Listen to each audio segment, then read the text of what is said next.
Under the midnight sun of the Alaskan summer, a wanted man runs from the law. We're in pursuit of a Cadillac Escalade.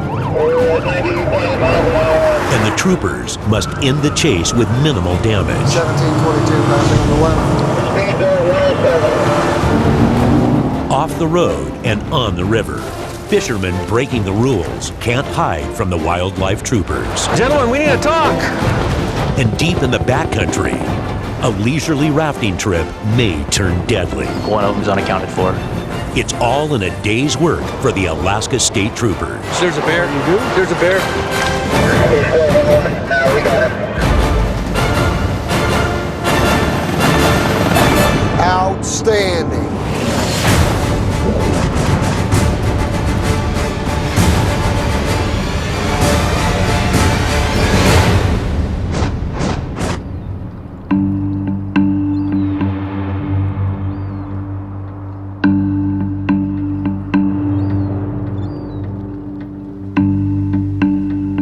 It's a hot June day in the Matsu Valley, and Trooper Doug Cook patrols the streets of Palmer, just 40 miles outside the state's biggest city, Anchorage. During the Alaskan summer, daylight can last 20 hours, so the roads are packed with activity. Drivers, pedestrians, 10-6 with a male hitchhiker, blue jeans and a black jacket. as well as other inhabitants of the 49th state. When it starts to warm up, the moose get a little bit more active and they tend to spend more time crossing the roads. All of this makes a potentially fatal accident a very real possibility. Suddenly, dispatch sends Cook to assist Anchorage police with one of the most dangerous types of calls on this road: a high-speed pursuit. APD dispatch stated that they were trying to stop the vehicle for original call of violating conditions of release. We're in pursuit of a Cadillac Escalade that APD attempted to stop and it failed to yield for them. About 1 mile ahead of us. Trooper Cook pushes his state-issued Dodge Charger toward its top speed of 129 miles per hour. It's a potent weapon in a high-speed pursuit. Back at 31 to South Clock Lane. We're at 97 miles an hour. T-3017. Chases like these are extremely dangerous, so the troopers must coordinate all pursuing units and send extra units ahead of the chase to help bring it to a safe end. 1B31, 1B22, there's a mobile spike rolling up behind me. We are at mile 46.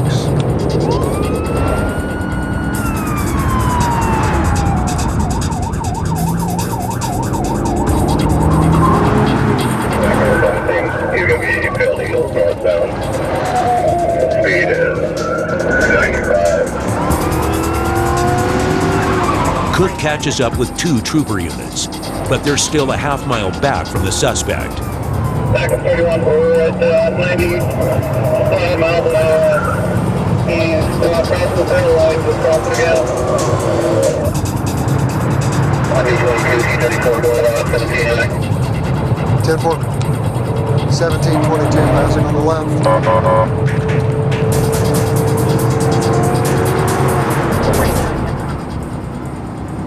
It's not long before he catches up with the suspect. Going about 95 miles an hour, picking up speed. The road is still dry and light traffic. We dropped the vehicle on the right side. I've got the Charger behind us. I can take lead if you want. Go ahead, I'll call after you. Passing on the left. Cook floors the Charger and moves into lead position.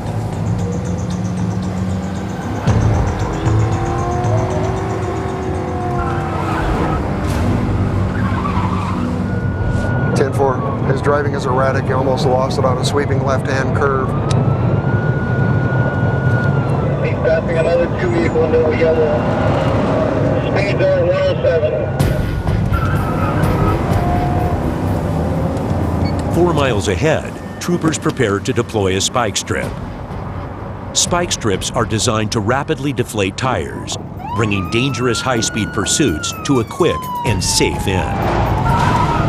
8422, confirm you're set up at 66. Trooper just after the bridge.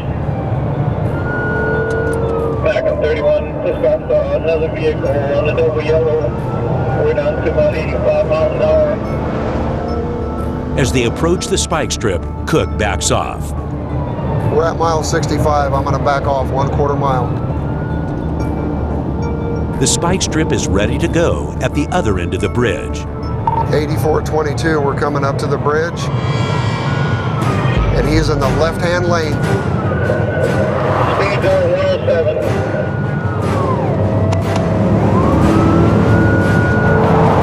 Did he hit the spikes?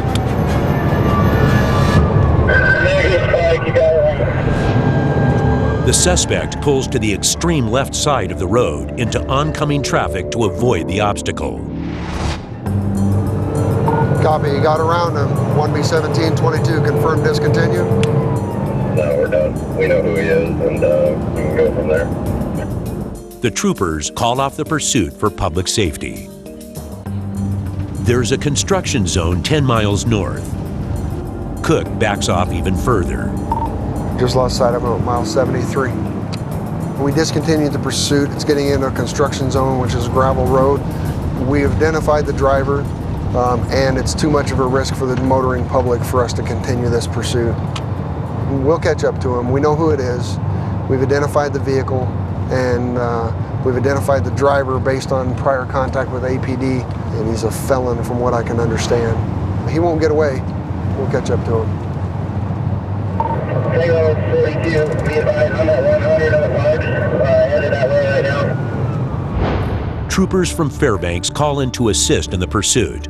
One unit is just 30 miles north and closing. We do have a unit that's coming south. I'm just going to continue to drive north until I meet with that unit, make sure he didn't crash between here and there, and he didn't run anybody off the road or get anybody killed. Be advised, I'm at 92 miles of the Parks Highway with, I believe that's the Cadillac right there. 80 miles ahead, troopers are setting up another set of spikes. As Cook heads north at a safe pace, he listens intently to the radio. Can you re-advise that mile marker that you'll be set up at again? I'll be at 184.5. There'll be a long straight stretch before you come to the curve on the bridge. Should be about 2 miles out. Again, about 2 miles out. Incoming right now. He's back in his lane. We slowed down. About 85, 90 miles an hour. And he's still weaving back and forth within his lane. We're at 184. Dispatch 1042, 184 miles. Bridge. 184 miles coming to the bridge right now. Listen up. 1042 spikes deployed, and we got him. He's still rolling. All the tires have been spiked. Outstanding. 32, we're up to the 42. The spikes are going to He's 186.5. He's getting ready to put back. He's getting ready to foot bail right now. Okay, 186.5. He's getting ready to put back. Even after 150 miles of chasing, the suspect refuses to give up.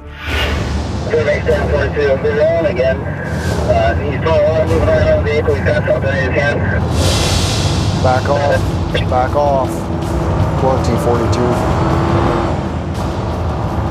Hey guys, I can see through the back of the black panel window. These doors moving around. Put your spotlight on him. Come on. T42, T2, back off and wait for the other unit. Good call, Lieutenant. Okay, he's going in the ditch. Flip out. Flip. He's out on foot. Come on, T42. 22, I think. Answer. They just made the arrest. He's in custody. After initially dropping back, Cook makes it to the scene of the arrest. we got the tires back there at the bridge at the East Fork, and then he rode up here on rims, and then went off the road here and went on foot pursuit, and then Woodruff and I got him right up there. So Cook meets up with Trooper Jason Woodruff to pick up the suspect and transport him 150 miles back to jail. Hey, nice job. All right, thanks. Well done. Appreciate it. Well done. All right, it worked out. It did. Yeah, it did. 150 miles from when we started it to when we stopped it. And can't get that lower 48 now. I know. 18 to 120. He's pretty fidgety back there. Isn't he? He's just, it's all the, he admitted he's done a lot of coke and smoked a lot of crack. Trooper Cook pats the man down before transporting him to jail in Palmer. I don't be shaking up. All right. Appreciate it. There you go. He's gonna. Mr. Green, did you use the bathroom in his car? No, There's a bottle. Yeah. Oh, we were, okay. we were, He stepped on one. We were running and Had a hole in it. the whole Okay. pit. All right. What was your first name again? George. Let's not meet like this again. Okay? Sorry. All right. I appreciate it. Next time, just pull over. Okay? Oh, when you be nice.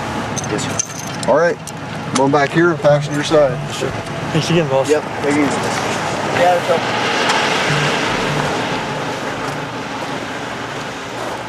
Okay, it's a little tight. Face me, sit on the seat, and then swing your legs around. All right, Troop. Nice work. Thanks, man. Nice work. Good deal.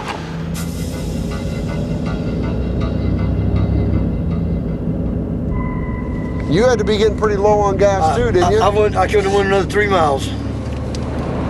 where were you headed? I don't even know where I'm at. I have no clue.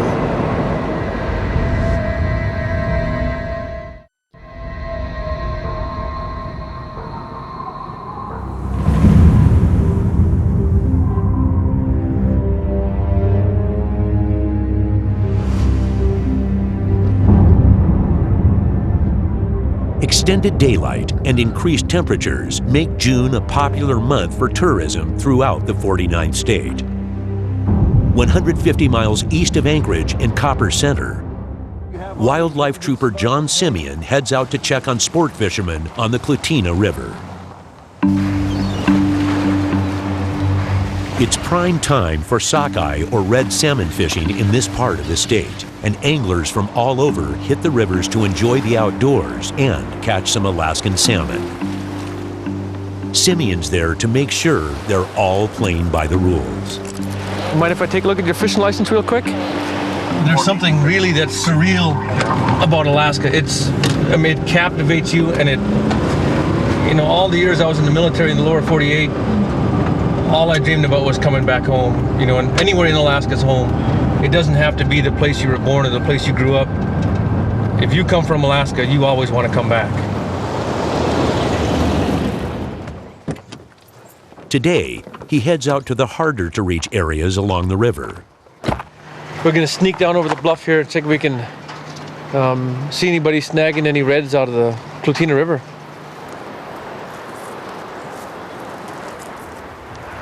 Oh, there they are right there. A lot of folks who are coming up here to experience Alaska, they want to go where other people aren't. They want to experience the Alaska. They want to see the wild and not be disturbed by anybody else. And a lot of times the guys who are going out to try and break the law think they're far enough away. I mean, if you were down there on the river, you wouldn't think that anybody else in the world is watching you. But then again, here we are. Ooh, there's a raft right there. Stopping by a popular fishing hole, Simeon spots a group of men and is immediately suspicious. You're gonna have to watch him. He's got what we call the keen-eye twitch going on. Right at the end of his drift, he yanks on his rod real quick and hopes to snag a fish. Fishermen here are only allowed to hook fish in their mouth. Snagging them elsewhere with their hooks makes for an easier catch, but is illegal. So let's sneak down to the bluff here where we can get a good vantage point and watch him for a bit.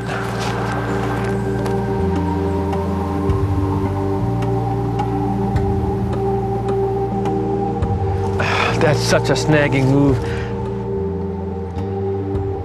You got film of that guy over there doing that? What did Jack Nicklaus say in when he turned into the Joker? What is it? Wait till they get a load of me. Wait till you walk down this hill. Suddenly, one of the fishermen spots Simeon. His cover's blown. The old guy down here is cutting his hook off. He's done. He's cutting his hook off. He knows we're busted. He's looking directly up here. He just busted me. I've got to go down there now because they're going to cut all their lures off. This is going to be quick and violent.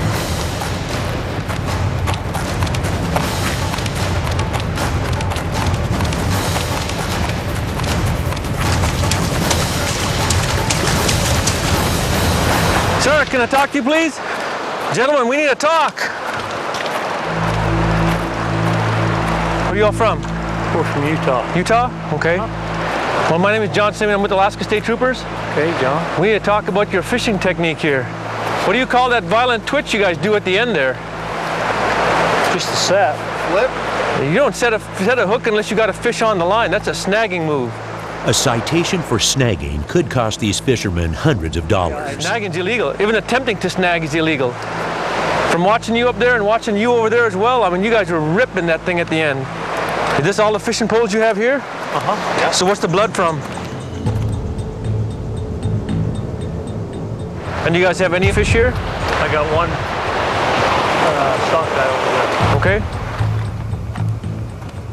Simeon checks the fish to make sure it was justly caught.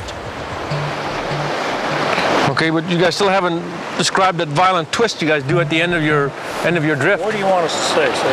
Well, sir, that's a snagging motion. What's up with the other setups you have there? Well, we were thinking of fishing for king. King salmon are currently out of season on the Clutina, and the penalty for catching one in closed waters is up to $10,000. How long have you guys been fishing in Alaska? About 7 minutes. And you guys haven't caught a king out of this river yet this year? No, we just got started. Okay. Well, it's probably a good thing that I'm here today and early. You know, king's closed on this river. There's no fishing for kings right now on this river. So it's probably good that I'm here a little bit early. With just the sockeye, Simeon decides to let them off with just a warning. Maybe we'll just go through a little bit of education right now. How's that? Save you guys several hundreds of dollars. Because that motion at the end of a drift is a snagging motion. Okay. You know, and even though you guys could be not intending to do it, it's indicative of a snagging motion. So let's do that. Let's just go through some education. All right. We'll take care of it that way. Okay. I came blazing down this hill with all purpose to sight you guys, because I was like, holy moly, look at that. They're snagging. They probably have trouble hooks on. That's what they're doing. See? And he's not doing a violent jerk at the end anymore. But before he leaves, another visitor It's a arrives. sockeye. I don't care whether you're sweet. There's a bear. There's a bear. Hey! Hey!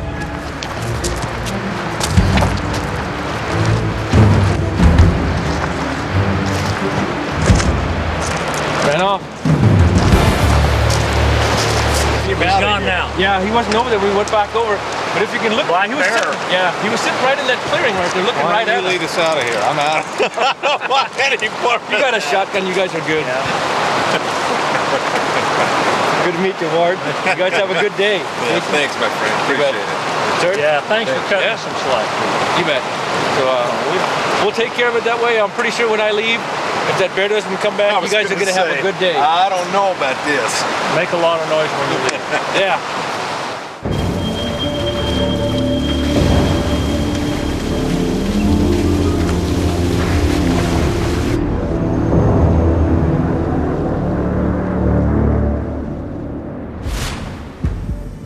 The tourist season's in full swing on Alaska's Kenai Peninsula as well. Cruise ships bring visitors from all over the world to ports like Seward.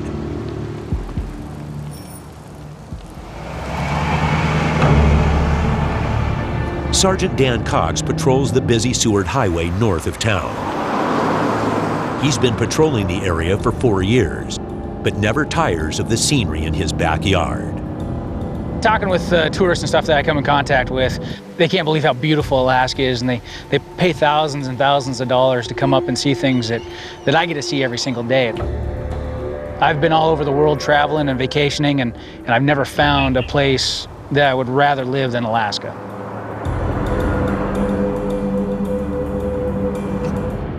Alaska has the highest rate of illegal drug use in the nation. So the troopers are always on the lookout for drugs on traffic stops, especially on busy roads like the Seward Highway. Back on patrol, Cox spots Trooper James Buttery on a traffic stop. So we'll stop here and back him up. Sold out in 184, I'm out with 44. You're right there for me, if you wouldn't mind. I can smell dope in the car. She says it's in there. She doesn't know whose it is or where it's at. It's one of the two passengers, so I'm gonna go talk to them real quick. Okay. Yeah. The driver and one passenger admit there's a small amount of marijuana in the vehicle. The driver won't consent to search the vehicle, but a second passenger allows Trooper Buttery a search of his bag. So, how much is in there? That is probably closer to, I would say, maybe 1/8 of an ounce.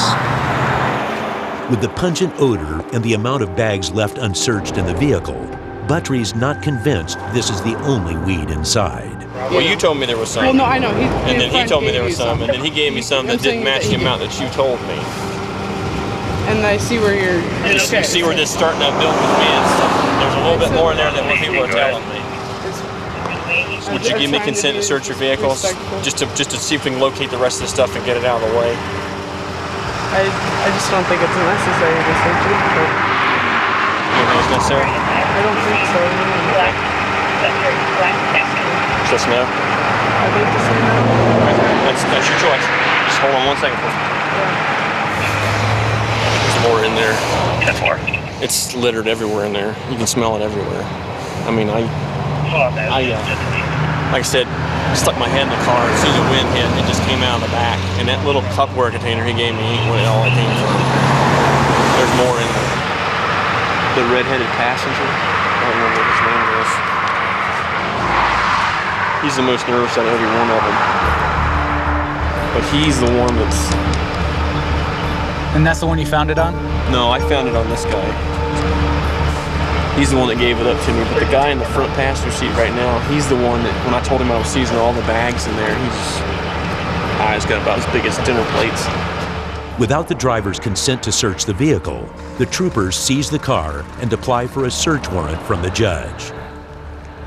Back at the trooper post, the judge grants the warrant and Buttery's search begins. If I start with one side, I try to search all the way around the vehicle to the other side. The object is not to bounce around, because if you bounce around, you're going to miss a lot of things inside the vehicle. They'll actually cut things out and build hidden compartments inside of containers. Common places are in the dashboard, under the seats, hidden compartments built under the seat, traps in the floor. Just about anywhere you can think that somebody can cut a cavity out of somewhere and build a box, they can hide it there. Oh, there we go.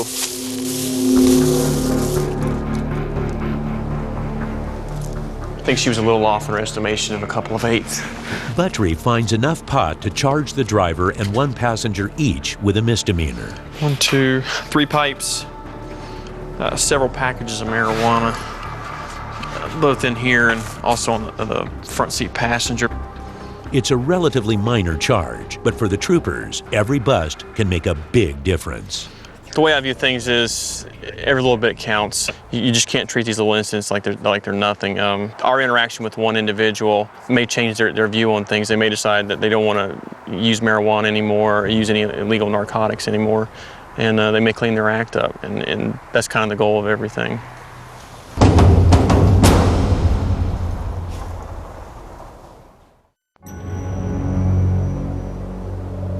In Fairbanks, rising temperatures mean an increase of activity for the troopers.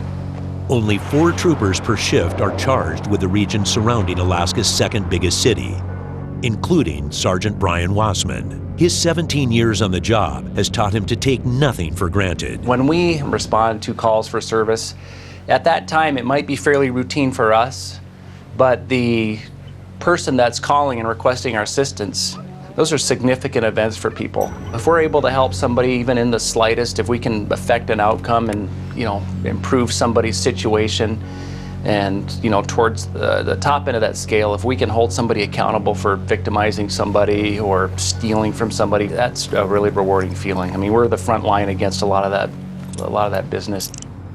Today, 25 tonight. Wassman's responding to reports of a man fighting with a woman inside a moving car. There was a rolling DV coming from one of the restaurants a few miles down the road.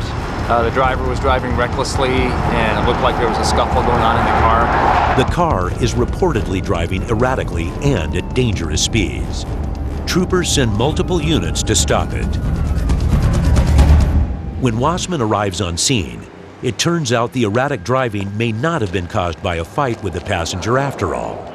Do you have anything wrong with your eyes? Do you use glasses or anything like that? Trooper J.D. Jones tests the man to see if he's been drinking. So I want you to keep your head still, follow the tip of my finger with just your eyes without moving your head, okay? It's like this. Just focus on the end of my finger. Don't move your head. Try not to move your head. Okay, you're moving your head, all right? Okay, let's try it one more time without moving your head. Have you drink any alcohol? No, I didn't drink alcohol. Okay, is there any open alcohol containers in the vehicle? No. Wassman uncovers a different story. Yeah, you got a number for it? Wine in this coffee cup here. Can you count? Can you count from 69 to 54 backwards? 1,000 what? 69 to 54 backwards. 1,069 backwards. Here you go. I'll tell you what. Take a deep breath and blow. Take a tight seal, blow hard. Keep going, keep going, keep going. Okay, you see right there it says insufficient flow? Yeah. It means you gotta blow hard. Okay, until I tell you to stop, okay? Go ahead, we'll try again.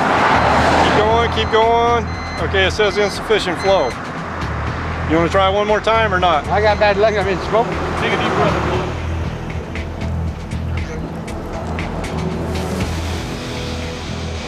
They can't get a good breath sample from him, but the troopers already have the evidence they need. Okay, well you need to turn around. You're under arrest for DUI. Oh. Yes, sir. Go ahead. You can't be joking me. No, go ahead. Right now. I'm not going to ask twice. Huh? Oh, you don't have to. Can we do it? Yeah, well, you can't go home while you're drunk, though. Okay, Pard, have a seat right there. Luckily, there were plenty of troopers in the area to get this erratic driver safely off the road. We had some troopers close by, and we were able to catch up to the car at this intersection here, and it turned out that the driver was DUI. There was no DV or fight going on. There was some arguing, but that proved to be untrue. But like I said, the driver was DUI, so he was arrested. Now he's going over to post. Don't drink and drive.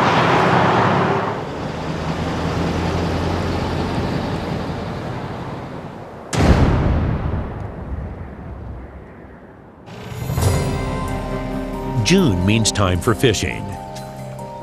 And in southwestern Alaska, the Kuskokwim River outside Bethel is a regional fishing hub. Over 20 hours of daylight a day provides ample opportunities for a catch. In front of Cesari's on Front Street. Officer Jeff Lee is a 2-year veteran of the Bethel Police Department. Hi, Officer Lee, Bethel PD. The reason I pulled you over, you're going about 247 miles an hour. Oh my! You got your driver's license, registration. I know you're delivering pizzas, but we don't have that 30-minute guarantee here, do we? Bethel is off the road system, so during summer, the Kuskokwim and surrounding waterways serve as highways for locals and industry alike. Over 60% of the town's population is Native Alaskan, mostly Yupik Eskimo, many of whom still speak their native tongue. Mani Kuskokfagmi Nunachorni Witatulit Angyagun Mamtrish Muntai Lachtut Kipus Vichluten. We do a lot of subsistence fishing. Many locals depend on the abundant hunting and fishing opportunities the region has to offer. See you, girls. Bye. As the family heads out to fish, Officer Lee starts his shift. During his years on the force, Lee's become accustomed to dealing with one of Bethel's biggest social problems. Most of your shift's going to be spent taking care of the intoxicated individuals that kind of wander around town. Give me your other hand. Basically, they're taken into protective custody. We try to find a place for them to go, either a sober relative or a sober friend that'll take them in for the night. If they aren't accepted somewhere, then we usually take them to the emergency room, have them medically cleared, looked at, and then over to the jail for sleep off. 99% of the time, they're repeat customers. They're pretty friendly for the most part. We just try to get them off the street. It's not such a big deal this time of year. About the worst thing they'd get is bug bites and, possibly aspirate when they throw up. But during the frigid winter months, the job of caring for intoxicated subjects becomes even more important. Pretty common to have intoxicated individuals passing out on their front porch and actually dying. We had several this winter. We'll have them pass out in a driveway where they just can't go any further and they end up freezing to death.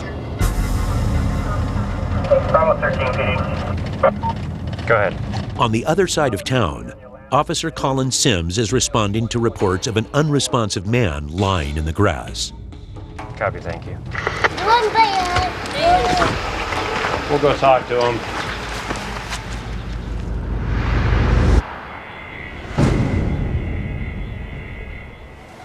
Wake up for me. You okay? Oh. What's going on? You're sleeping in the dirt.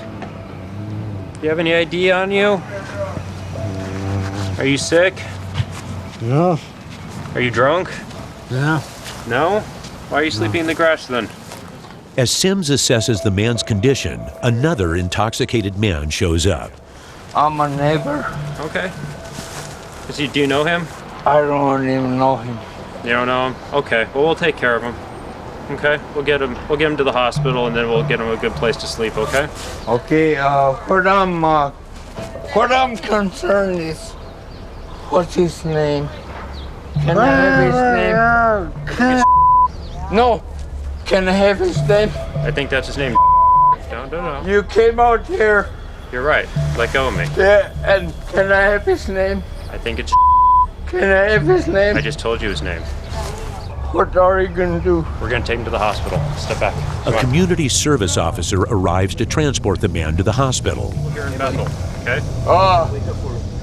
The only hospital in Bethel. The only one. Go back to your house. Okay? Okay. Okay. Have a good night.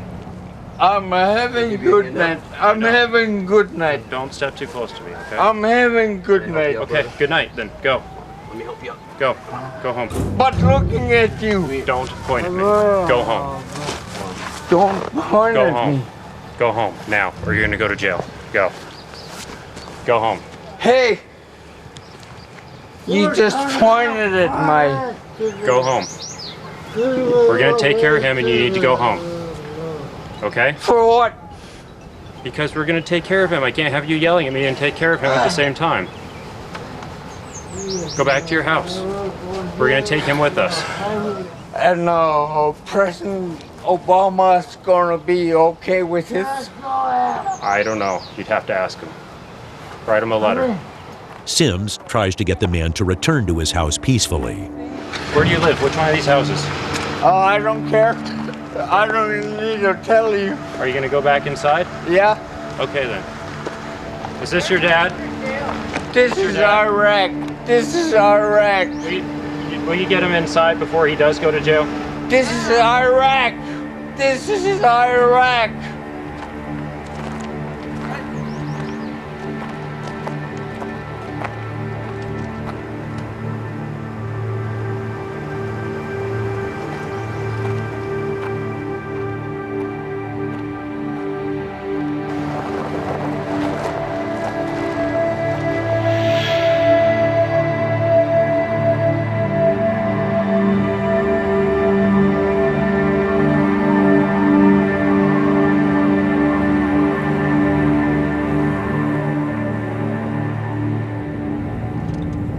Back on patrol, Officer Lee gets word that another officer has a well-known bootlegger in custody.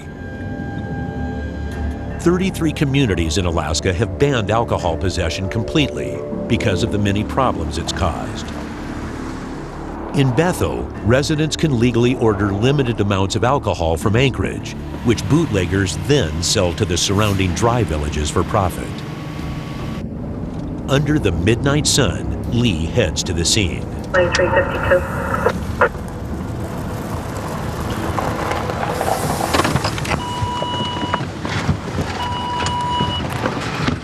Hey, a couple guys stopped me and say, you know, there's a whole group of people here waiting for some bootleggers coming. Oh, really? Yeah, so I'm sitting there talking to them. This car drives by, and I says, is that them? And they're like, yeah. This whiskey goes for only $11 a bottle in Anchorage, but in the outlying villages, these 11 bottles could bring in over $900 for the bootleggers. What's going on tonight? Why'd you guys get pulled over? I have no idea. You have no idea? Whose booze? I don't know. It's not yours? The passenger's not saying much, so Lee presses him further. Whose bag? Not mine. I don't know. So there's two of you in the car. It's not mine. So whose is it? I don't know. It's the mysterious booze bunny? Not mine. Okay. So who's the one out bootlegging? Not me. Not you? Not either? I don't know. It's not mine. Okay, that's not what he's saying. It's not mine. Okay. Well, hold on a second. Despite the man's refusal to talk, Lee finds out he's got a warrant. You have a warrant for your arrest. Turn around. Put your hand behind your back.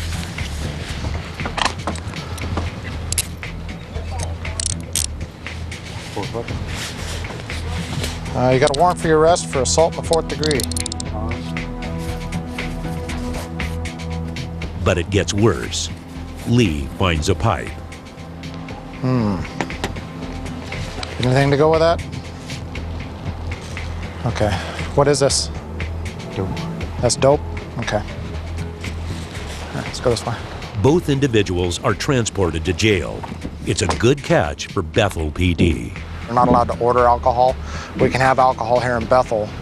Well, they come in to town here to buy bottles of booze. 80 bucks a bottle, 85 bucks a bottle here.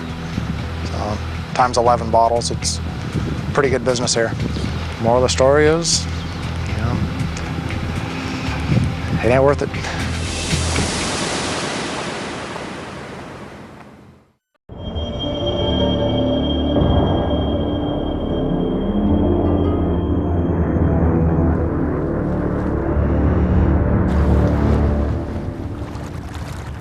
Back on the Klutina River in south central Alaska, the fishing continues. But 40 miles south, trouble. Hey, we've got a little situation down here. Have some people that are flipped over on the Tonsina River. A pair of rafters are in trouble on the perilous whitewater of the Tonsina River. About an hour and 45 minutes ago, we received a call from dispatch reporting that we had 2 individuals flipped over in a raft. One of them is unaccounted for. One of the victims was able to phone his friend before his battery ran out. He called the house saying that there had been an accident. The other gentleman had jumped out of the raft onto a pile of debris and that the raft had capsized. After that, he was around the bend from him, did not have visual contact with him, that the raft and all their survival gear was downstream. This river is very treacherous, a lot of rocks, shallow, narrow, and fast. So it's not going to be an easy river to navigate. And we have a trooper here who's very proficient with a riverboat, and he's not willing to go on this river because he knows this river is very treacherous. So the safe thing to do at this point in time is to call in a helicopter. One man remains unaccounted for and his conditions unknown.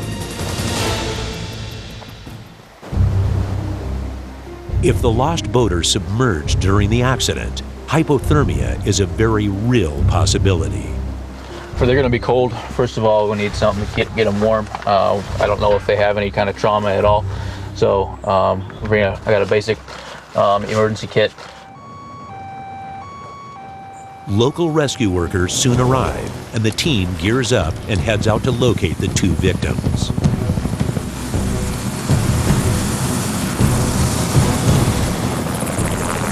All right, we have good power. Here we go.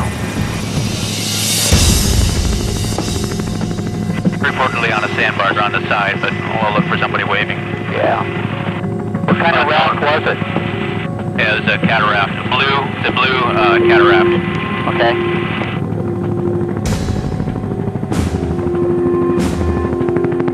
No sign of the victims yet, but they spot what's left of the raft.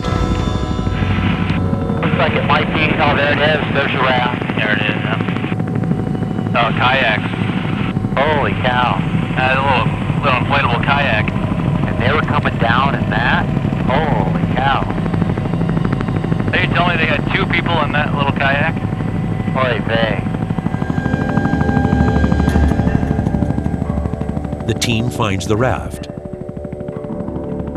Now they can only hope to locate the men quickly.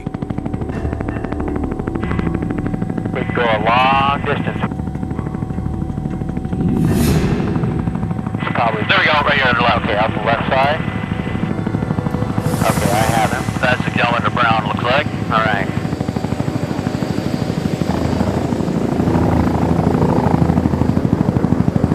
Roger, roger. Rescue vehicle, we're landing at this. Trooper Dool assesses the first victim. All right, let's get you into something warm here then. You need any water or anything? Are you hydrated well, other than being soaked? Get some water. All right. Sounds like you're in pretty good shape. You know what day it is today and all that? Yeah. All right.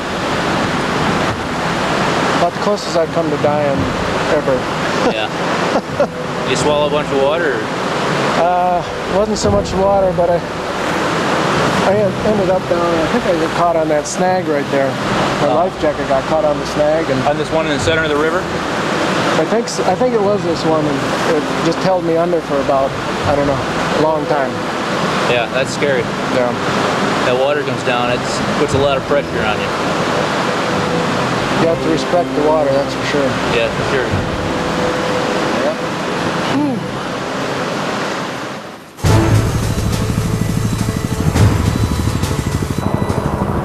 Cold and shaken up, but in stable condition, they transport the man back to base.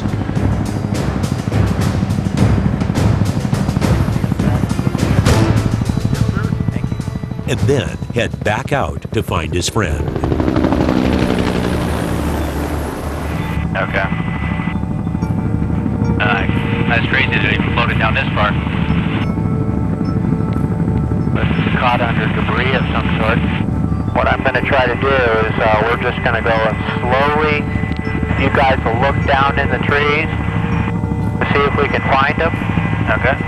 See that white right there? They spot a makeshift SOS signal on the beach below. And just downriver, they spot their man. There he is.